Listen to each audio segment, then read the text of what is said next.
Greetings friends, this is Survival Doc. Today I'd like to talk about carbon dioxide, particularly as it relates to long-term food storage and also storage of other survival supplies.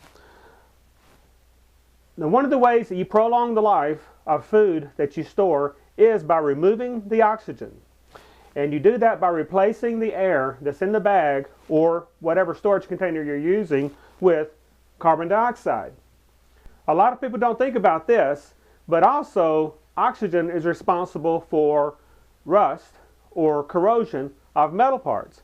So if you're putting away, or particularly if you're burying steel parts like firearms and ammunition, if you remove the oxygen from the containers that you're putting your metal parts in, you'll also inhibit the rust and corrosion. What I have here is a pressurized tank of carbon dioxide. Now, this is not something that I recommend you as a survivalist or prepper run out and buy. I do not recommend that because this is way too expensive and you could spend your money on much more reasonable items. I have this because I picked this up at an estate sale for $10, which was a bargain because this hose here by itself would cost more than $10. These valves and gauges here would cost probably $100. This was used for airbrush painting. And I have it because I just got a really good deal on it. If you happen to find a good deal on a carbon dioxide tank like this, great.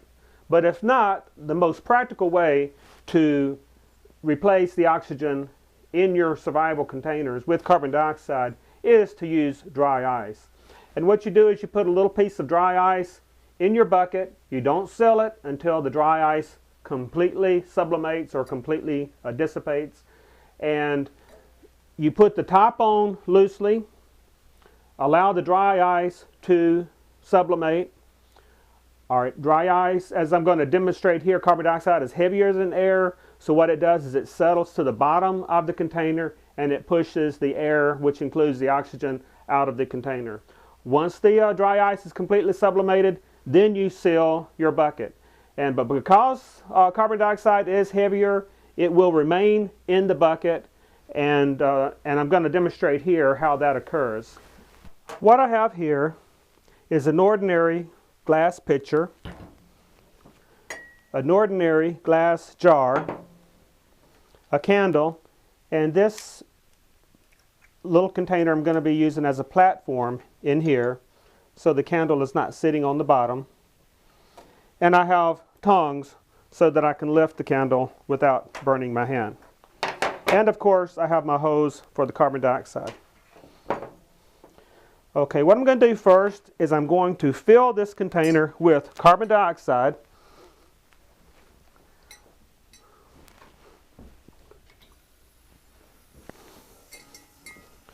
All right, again, carbon dioxide is heavier than air. So you can imagine that I'm putting a liquid in here like water. And this is filling up with carbon dioxide. And then when I stop at the carbon dioxide, as long as you don't move it around too much and as long as there's no draft or breeze in here, the carbon dioxide will remain in the container. Okay, I'm going to turn off my hose here. I'm going to light my candle.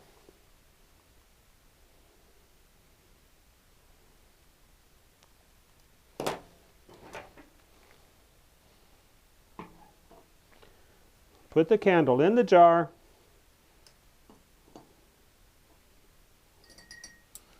And now I'm going to pour the carbon dioxide in the jar and extinguish the candle.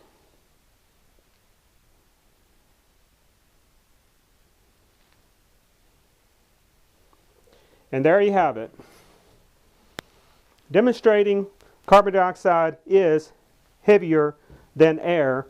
And that is the reason that when you're filling your storage container with carbon dioxide, the carbon dioxide will remain in the bottom of the container unless it is disturbed too much. Now, I will point out that another way to remove the oxygen from your food storage container is to use oxygen absorbing packs.